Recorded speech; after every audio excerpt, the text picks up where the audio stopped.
Ma'am may I come in? ये ma'am, तुम्हाला updates द्यायचे आजचे. बोल. मॅम 11 वाजता तुमची एक मीटिंग आहे, इथेच ऑफिसमध्येच असेल. ते जॅब्स इंडस्ट्रियल इस्टेट आहे ना, त्यांचे मार्केटिंग हेड येतील. शिवाय 2:30ला तुमची एक मीटिंग आहे बाहेर. 4 वाजता एक मीटिंग आहे आणि ऍट 5:30 मॅम तुमचे 2 कॉन कॉल्स असतील. हाय गॉड जेनी, एवढं सगळं तू कसं काय लक्षात ठेवतेस आणि ते न बघता सांगतेस?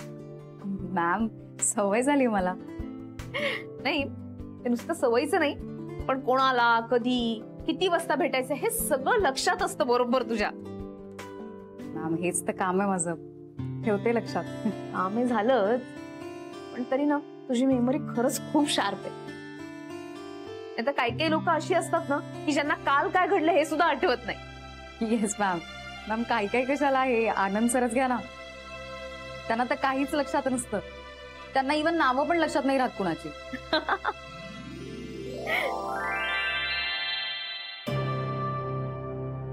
जेनी, मला एक सांग, तुला तुझे शाळेतले किंवा कॉलेजमधले मित्रमैत्रिणी लक्षात आहेत? सगळ्यांची नावं आठवतात तुला?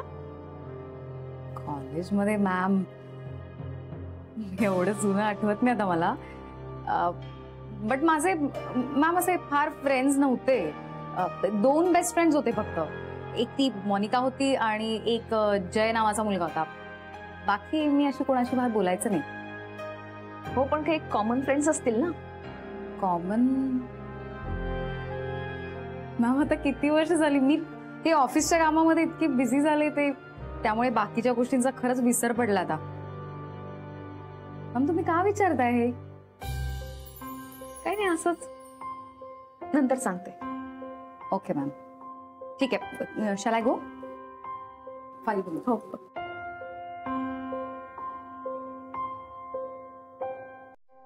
नाही, हे नक्की म्हणाले शोना बेबी.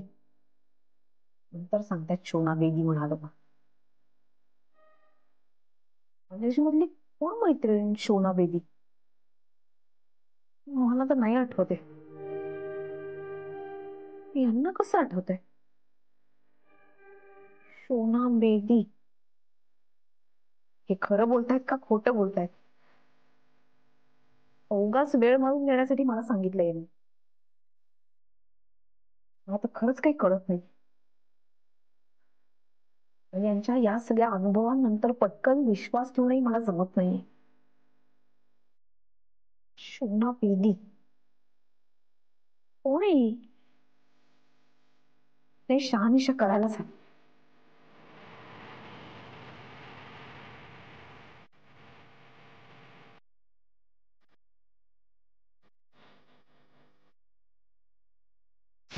हॅलो सौमित्रा, बिझी आहेस? एक मिनिट फक्त. ऐक ना, मला तुझ्याशी महत्वाचं बोलायचंय. आज किती बिझी असलंस ना तरी भेट. ठीक आहे, बाकी नंतर बोलते. सौमित्रही आमच्या ग्रुपमध्येच होता, त्याला नक्की आठवण.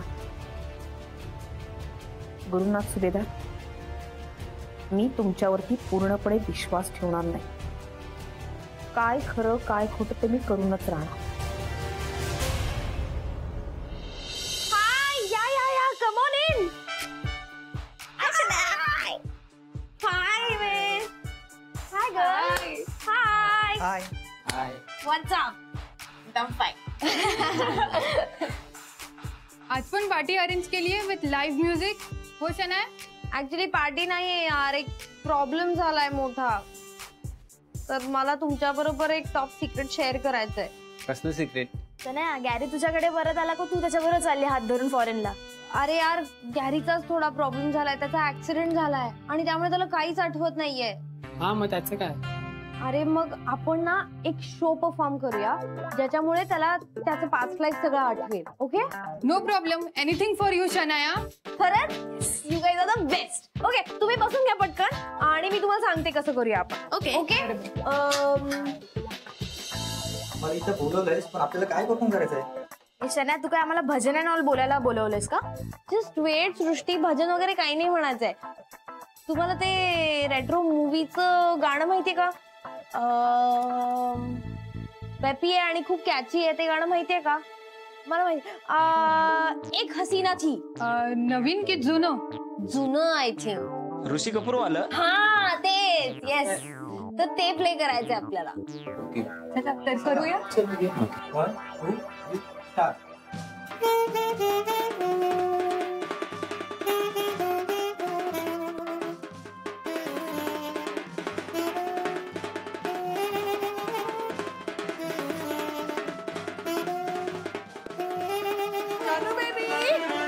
शानू बेबी कसले सायरन वाजतायत. हॅलो, हे कसले सायरन वाजवतात? अरे मम्मा माझे फ्रेंड्स आलेत. ओ हाय. हिमेश, हाय. जिनाल, हाय. मयूर, हाय. सृष्टी, हाय. योगेश. हाय. पण तुम्ही सायरन का वाजवते सगळे? अरे तूच म्हणलीस ना गॅरीला आता आपल्याला आठवण करून द्यायची तर मग ते सॉन्ग वाजूया म्हणून आम्ही सगळे ते सॉन्गची प्रॅक्टिस करतोय. मग आम्ही परफॉर्म करू ते. आंटी तुम्ही टेन्शन घेऊ नका, आम्ही एकदम मस्त परफॉर्म करू, तुम्हाला मजाच येईल.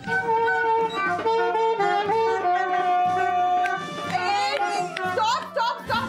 हे बघा, आपल्याला काही परफॉर्म करायचं नाहीये. काही असेल ना तर मी तुम्हाला नक्की बोलवते. Okay, now get out. चला, हे घ्या बॅग उचला आणि चला चला. अरे mamma this is not fair. चला चला. अरे यू गाइस Bye. मी फोन करते.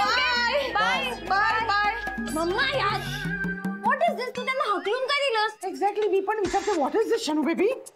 तुला कळतं की नाही? अगं मी तुला काय सांगितलं होतं, आपल्याला थीम यूज करायची आहे, गाणं नाही. मग आम्ही तेच करत होतो. तुला कळतं की नाही इडियट? आता केड्या बाहेर गेलाय, तो आला असता तितक्यात म्हणजे. मग काय झालं, तो असता तरी काही प्रॉब्लेम नव्हता. आम्ही चांगलंच वाजवत होतो. तुला ना काही कळत नाही शानू बेबी. कसं सांगू तुला आता? काही असं काही करायचं नाहीये आपल्याला. हे करायचं नाहीये, ते करायचं आहे. मी काही केलं तरी तुला प्रॉब्लेम असतो. मग एवढं असेल ना तर तू एकटंच कर सगळं. शानू शानू शानू बेबी, काय करू मी या शानू बेबीचं? हिच्यामुळे ना ते 33 करोडही मिळणार नाही आणि राधिकाची कंपनी मिळणार नाही. काय करू आता? मलाच काहीतरी करावं लागेल. एक हसीना थी.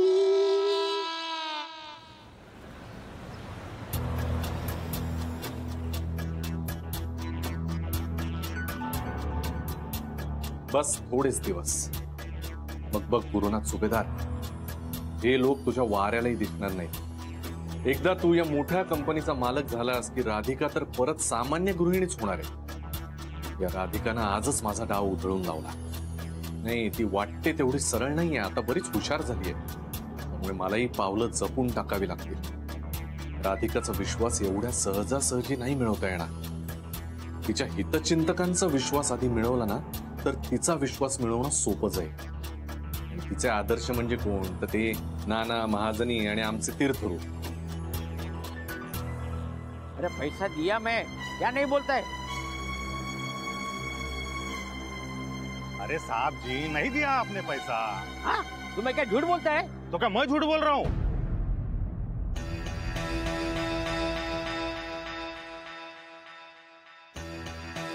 तुमको मालूम है क्या मैं कौन है? हाँ, फूड इंस्पेक्टर है, फूड इंस्पेक्टर. एक तो एक सब गंदा सब्जी दिया, बास मारता है इसको. तो लिया ही क्यों? एक तो पैसा कम दिया, 100 रुपया दिया कहता है. अरे 50 ही तो दिया. एक मिनिट, तुम्ही वाद काय घालताय त्यांच्याशी? ना मी आलोय, काही काळजी करू नका. तुम्हाला माहितीये का कोण आहेत ते? हा, वाद नाही घालायचा, तोंड वर करून बोलायचं नाही. एक तर कॉम्प्लिमेंटरी मिरच्या द्यायला पाहिजे तुम्ही जास्तीत. पिशवी पुढे करा, तुम्ही करा पिशवी पुढे. वाद घालता तुम्ही, घ्या. हा, हे द्यायचं सोडून तुम्ही वाद घालत बसला. किती झाले? नाही, काय द्यायचं राहिले तुमचे? 50 रुपये. हे 100 घ्या. आपण पुढच्या याच्यात बघूया. चला तुम्ही पैसे उगाच दिले त्याला. राहू द्या, द्या माझ्याकडे पिशवी. फूड इंस्पेक्टर है मैं, ध्यान में रखना. द्या पिशवी दे. नाही, मी आहे ना. एक मिनिट, काय परत मला सोना बेदी, नक्की सोना बेदी? म्हणजे शोना म्हणजे अगदी शोना असं नाही, सोनाली, सोनाक्षी किंवा शप्पो, शबनम असं काही नाव असू शकतं. शोना बेबी. पण बेदी? हो, बेदी असंच म्हणायचं तिला. आपल्या कॉलेजला? आपल्या कॉलेजमध्ये? नागपूरमध्ये? हो. बेदी? हो. ठीक आहेस ना? असं कोणी नव्हतं तरी निदान मला तरी आठवत नाही बाबा. सोना बेदी असं कसं आठवत नाही तुला? एरवी तर सगळ्या मुलींची नावं तुझ्या लक्षात असतात, आता काय आठवत नाहीये? एकच मिनिट राधा. एकतर कॉलेजमध्ये मला तू एकटी जवळची मैत्रीण होती, बाकीच्या मुलींची नावं कशाला लक्षात ठेवू मी? अरे सोना बेदी वगैरे नव्हतं. एक काम कर, तू गुरुजी वहिनीला विचार. त्यांना नाही नको, त्याला काल काय खाल्लं ते आठवत नाही. सोना बेदी वगैरे कुठून आठवणार आहे? तेच ना. पण काय म्हणजे काय झालंय काय? म्हणजे कोण आहे सोना बेदी वगैरे? म्हणजे काय तुला काय तिने काय फोन वगैरे केलाय का? कोण आहे असं काय विचारतेस तू कुठल्या तरी मुलीबद्दल? नाही नाही, असंच मध्येच सहज आठवलं मला की अशी होती मुलगी, म्हणजे नीटचं आठवत नव्हतं तिचं नाव, कोण बेदी वगैरे, म्हणून मी तुला विचारलं. तू गुरुला विचारलं? नाही नको, त्याला तर सध्या त्याची सोना बेबी सुद्धा आठवत नाहीये. बेबी कुठून आठवणार? कोणाच ठाऊक त्यांना खरंच आठवतीये का नाही. म्हणजे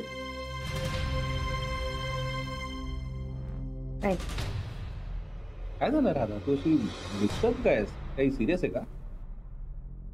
काही सिरियस नाहीये, सांगते नंतर. ओके ठीक आहे, पण तू अशी एकदम डिस्टर्ब नकोस. मी शोधतो, मी सोशल मीडियावर सर्च करून बघतो. ओके, किंवा माझ्या काही कॉन्टॅक्ट मध्ये आहेत आपल्या कॉलेजचे मित्र अजूनही, त्यांना विचारून बघतो. ओके ठीक आहे. बाकी काय? काय बाकी काय असणार आहे, कामाचा खूप लोड आहे, बरेच दिवसात नीट कामं झाली नव्हती, मार्गीला होतीये, बाकी काही. गुड, परत तू कामाला लागलीस ना, खूप बरं वाटलं मला. बरं चल, मी पण येतो. संध्याकाळी काय कॉफी वगैरेला भेटणार आहे? सांगते. कळवते. ओके चल, बाय. सोना बेदी. सौमित्रालाही आठवत नाहीये. शोना बेदी यांनाच कसं काय आठवत आहे फक्त? कयांनी वेळ मारून नेली. नाही नाही नाही, मला गाफील राहून चालणार नाही. हे यांचं नाटक आहे की खरं बोलताय हे मला सगळ्यांसमोर आणावंच लागेल. या या नानाजी, सावकाश. हो, हुश. काय झालं? तू का पिशवी आणलास? काय होतंय तुम्हाला? अगं काही होत नाही, हा भेटला मला. आणि काय झालं, काय होतंय सांगा ना. अहो काही नाही नानी, त्यांचा जरा वाद झाला. म्हणजे तो भाजीवालाच नेहमीचा, तो उद्धट नाही का, तोच वाद घालत होता नानांची. तर मी जरा झापलं त्याला आणि म्हटलं हातामध्ये एवढी जड पिशवी आहे, तो उन्हातानाचं कशाला नानांनी एकटं यायचं, म्हणून मी त्यांना मदत करायला म्हणून घेऊन आलो, बाकी काय. अगं बाई, हो का? काय हो का काय? तू काय बोलूच देत नाही आम्हाला, सारखं आपलं घाबरत सुटलेस. याने मदत केली मला, थँक्यू. हो नाना प्लीज हा, थँक्यू काय, तुम्ही थँक्यू वगैरे काही म्हणायचं नाही. हा, आमचा अथर्व तर सतत तुमच्याकडेच असतो, मग मी तर किती वेळा थँक्यू म्हणायला पाहिजे तुम्हाला? अरे त्याची गोष्ट वेगळी आहे, तो नातू आहे आमचा, आणि तो आला नाही ना तर आम्हाला चैन पडत नाही, माहितीये. हा हे बरं आहे, नातवाचं एवढं कौतुक आहे तुम्हाला, मग आम्हाला आजी आजोबांचं कौतुक नको का? नाही, राधिका तर नेहमी करत असतेच तुमच्यासाठी काहीतरी, पण शेवटी माझंही कर्तव्य आहे ना, जसे माझे आई बाबा तसेच तुम्ही, नाही का? बरं बस, चहा घेशील? नाही चहा नको, आता उन्हात उन्हाले थोडं पाणी आणते. बस. हे घे. बस. बाकी तुमची अरे तब्येत? बसून बसून. नाही नाही असू द्या. बाकी नानी बऱ्या आहेत का तुम्ही? जिना चढता उतरताना दम नाही लागत ना? त्याचं काय घेऊन बसलायस, आता वय झाली आमची, काही ना काही कुरकुर असणारच आता. नाही पण दुर्लक्ष करू नका. नाही मी एक काम करतो, एक चांगले आयुर्वेदिक डॉक्टर आहेत, हा आमचे ऑफिस मधले पानवलकर आहेत ना, त्यांच्या मिसेसना फार चांगला गुण आलाय. मी लगेच तुम्हाला नंबर पाठवतो किंवा तुम्हाला घेऊनच जातो आता त्यांच्याकडे, ठीक आहे? बर, जाऊया कधीतरी. अरे पंकज आला का? ए सोनू, कुठे फिरायला गेली होती बाबा बरोबर? गेलेली. हे पिल्लू कोणाचं आहे? असं काय विचारतोय? ही माझी मुलगी सानवी. मुलगी कधी झाली? अरे वर्षाची झाली ती आता, हो की नाही? काय मला कल्पनाच नाही. पिल्लू काय ओळखलेस का मला? नाही तू कशी ओळखणार मला? मी तुझा गुरु काका आहे, येतेस माझ्याकडे? चल आपण भूर जाऊ, फिरायला जाऊ मस्त पैकी. वा फारच गुड रे. नाही पण हे बरं झालं की मुलगी झाली पंकज आणि समिधाला.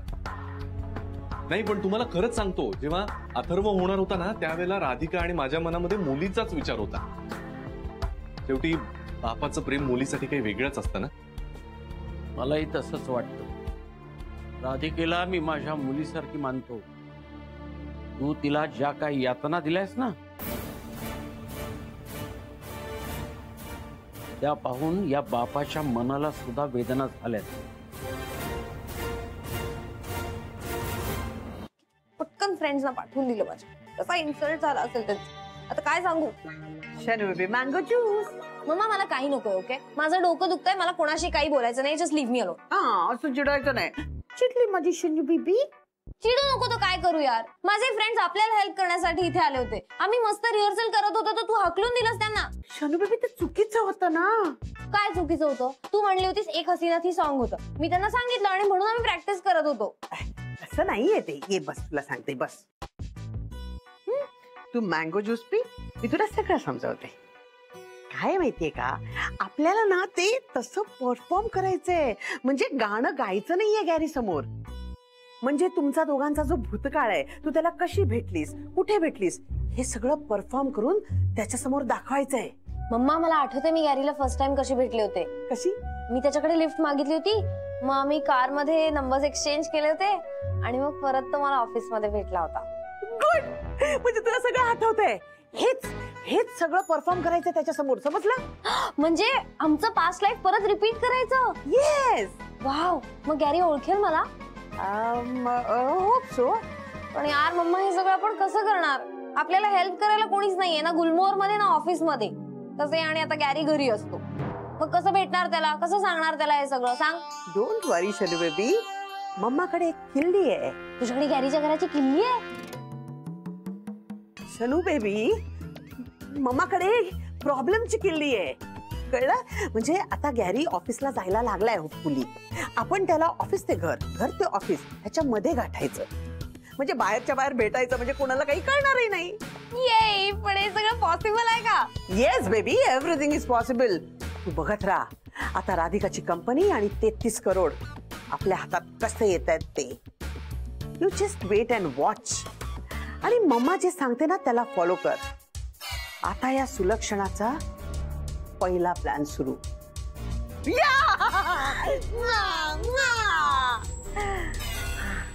काय काय केलं मी? हेच तर आहे.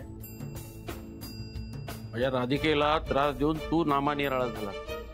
तिने काय कष्ट सोसलेत, कुठले कुठले त्रास सहन केलेत याची कल्पना आहे का तुला? हो जरा थांबा ना. तू थांब, बोल दे मला. थांबू नको. सगळे याला गोंजरत बसतील, मी नाही. तर मोठा छान वागण्याचा आव आणतोय. नाही नाही असेल, वागतही असेल. आता काय उपयोग त्याचा? तुला खालून पाणी वाहून गेल्यानंतर काय बोलायला अर्थ असतो का? हो पण जरा शांत व्हा ना.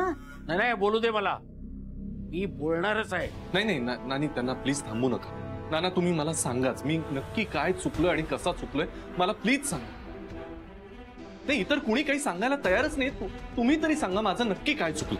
हे असले अपराधी भाव माझ्या समोर आणून बोलू नकोस. काही मला पाझर वगैरे फुटणार नाही आणि असं वागून मी काही बदलणार नाही. तिचे ते सुखाचे दिवस परत आणू शकणार आहेस? बरोबर आहे तुमचं नाना. मला पूर्ण कल्पना आहे या मधल्या काळात राधिकाला काय काय सोसावं लागलंय.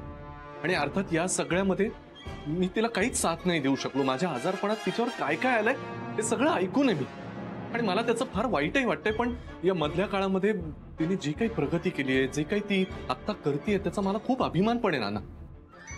पण मी तुम्हाला खरंच सांगतो, आता जेव्हा मला हे सगळं लक्षात येत आहे, मी पूर्णपणे प्रयत्न करणार आहे तिला तिचं ते सुख परत मिळवून देण्याचा. खरंच ते आहेच रे. पण तू त्या काय काय म्हणाले ते? नाही म्हणजे तू आता बदलतोयस, चांगली गोष्ट आहे ना. तुला राधिकाच्या दुःखाची थोडी जाणीव होते, चांगलं आहे. विसरू नकोस मात्र हे. नाही ना, कधीच नाही विसरणार. खरंच नाही विसरणार. बरं येतो मी. तुम्ही काळजी घ्या. येतो. काय का थांबवलंस मला? अहो कारण सरिता वहिनींनी अजून त्याला काही सांगितलं नाहीये. अरे मग सांगा ना. तो विसरलाय. काय कौतुक आहे का? नाही, कौतुक करण्याची गोष्ट नाहीये. पण तो हळूहळू बदलतोय. त्याला राधिकाच्या दुःखाची जाणीव होते, ही तर चांगली गोष्ट आहे ना. हो की नाही रे पंकज? हो ना. मला असं वाटतंय राधिकाताईसाठी देवानेच घडवून आणलंय सगळं. आता सगळं छान होते म्हणजे झालं. खरंच तसंच होऊ दे. राधिका, हळूहळू तुझी सगळी माणसं मी माझ्या बाजूने करणार आहे. आणि आता ही लढाई मीच जिंकणार आहे. या मूर्ख माणसांना आणखी मूर्ख बनवणार आहे. बघच तू. आहे